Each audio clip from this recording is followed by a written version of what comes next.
Ang ikaduhang sulat ni Pablo alang sa mga taga-Tesalonika. Ikaduhang Tesalonika, Kapitulo 1. Gikan ni Pablo, ni Silas ug ni Timoteo, alang sa iglesia sa Tesalonika nga iya sa Dios nga atong Amahan ug sa Ginoong Hesukristo.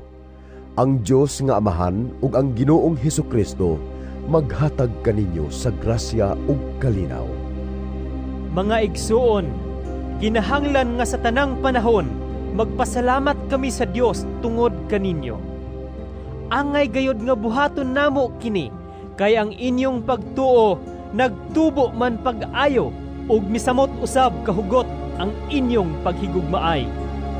Busa kamo gipasigarbo namo sa kaiglesiyahan sa Dios tungod sa inyong paglahutay ug pagtuo, taliwala sa tanang paglutos ug mga pag-antos. Kini mao'y kamatuoran sa matarong nga hukom sa Dios nga naghimo kaninyong takos sa iyang gingharian, nga tungod niini nag-antos kamo. Buhaton sa Dios ang matarong, paantoson niya katong nagpaantos kaninyo, ug papahulayon kamong nag-antos ingon man usab kami. Buhaton niya kini inigbalik sa Ginoong Hesus gikan sa langit, kinuyugan sa iyang gamhanang mga anghel. Muanhi siya uban sa nagdilaab nga kalayo aron sa pagsilot ni adtong wala mo ila sa Dios ug ni adtong wala mo dawat sa maayong balita mahitungod sa atong Ginoong Hesus. Mag-antos sila sa silot nga mao ang walay katapusang pagkalaglag, ug ipahilayo sila gikan sa presensya sa Ginoo ug sa iyang mahimayaong gahom. Mahitabo kini inig-abot niya ni adtong adlaw aron pagdawat sa pagdaig gikan sa iyang katawhan ug sa pasidungog gikan sa tanan nga nagtuo. Kamo usab mahiuban kanila kay nagtuo man kamo sa mensahe nga among gisangyaw kaninyo. Mao kini ang hinungdan nga kanunay kaming nag-ampo alang kaninyo. Nangamuyo kami sa atong Dios nga himuon kamo niyang takos sa iyang pagtawag kaninyo. Hinaot unta nga pinaagi sa iyang gahom, ihatag niya ang tanang maayo nga inyong gipangandoy ug magbuhat kamo tungod sa inyong pagtuo. Niining paagiha ang ngalan sa atong Ginoong Hesus mapasidunggan tungod kaninyo ug kamo tungod kaniya pinaagi sa grasya sa atong Dios ug sa Ginoong Hesukristo. Ikaduhang Tesalonika, Kapitulo 2. Mahitungod sa pag-anhi sa atong Ginoong Hesukristo ug sa atong pagkatigom aron makig-uban kaniya, naghangyo ako kaninyo mga igsuon. Ayaw dayon kamo kataranta ug kabalaka kun makadungog kamo nga ang adlaw sa Ginoo niabot na. Ayaw kini tuuhi, bisag gipasikad pa kini sa propesiya o sa wali o sa sulat nga kuno gikan kanamo. Ayaw kamo palimbong ni bisan kinsa sa bisan unsang paagi. Kay ang maong adlaw dili mo abot samtang dili pa mahitabo ang katapusang pag-alsa batok sa Dios ug dili pa mutungha ang taong yawanon nga gitagana alang sa kalaglagan. Supako niya ang tanan nga gipaka-Dios o gipakabalaan sa tao. Himuon niyang labaw ang iyang kaugalingon kay kanilang tanan.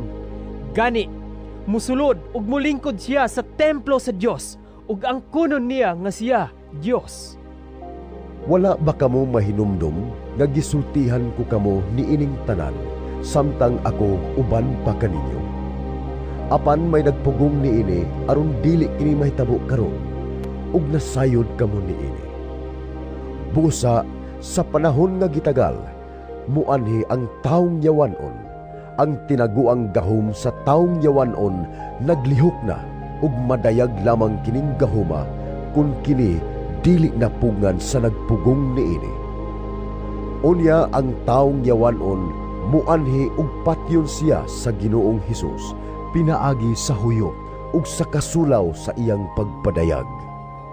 Ang taong yawanon muanhi nga may gahom ni Satanas ug maghimo sa tanang matang sa milagro ug mga buhat nga katingalahan.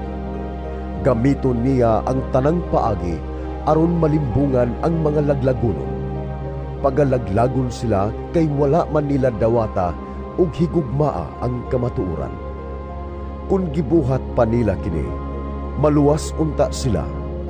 Tungod niini, gipadad-an sila sa Dios og dakong kalibog aron mutuo sila sa bakak ug aron kasilutan ang tanan nga wala mutuo sa kamatuoran, apan nagpatuyang hinuon sa pagpakasala.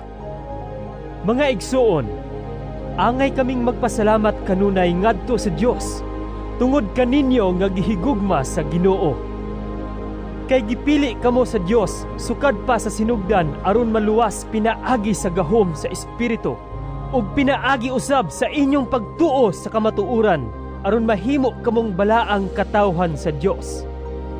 Mao kini ang tuyo sa Dios sa iyang pagpili kaninyo, pinaagi sa maayong balita nga among giwali kaninyo aron makaambit kamo sa himaya sa atong Ginoong Hesukristo. Busa mga igsuon, barog nga malig-on ug pabilin diha sa mga gikabiling pagtulunan ug pamatasan nga among gitudlo kaninyo pinaagi sa wali o sa sulat. Hinaot unta nga ang atong Ginoong Hesukristo ug ang Dios nga atong Amahan nga nahigugma kanato ug naghatag kanato walay katapusan nga kadasig ug maayong paglaom pinaagi sa iyang grasya, magdasig ug maglig-on kaninyo sa tanang maayong butang nga inyong buhaton ug isulti.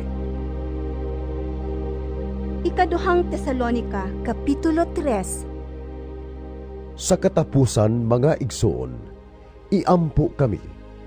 Iampo nga ang mensahe sa Ginoo mukaylap dayon og pasidunggan sama sa nahitabo diha kaninyo. Iampo usab nga ilikay kami sa Dios gikan sa mga bangis ug daotang tao kay dili man ang tanan may pagtuo, apan kasaligan ang Ginoo. Lig-onon kamo niya ug panalipdan gikan sa daotan. Ug masaligon kami diha sa Ginoo nga kamo nagbuhat og padayon nga magbuhat sa among gisugo kaninyo.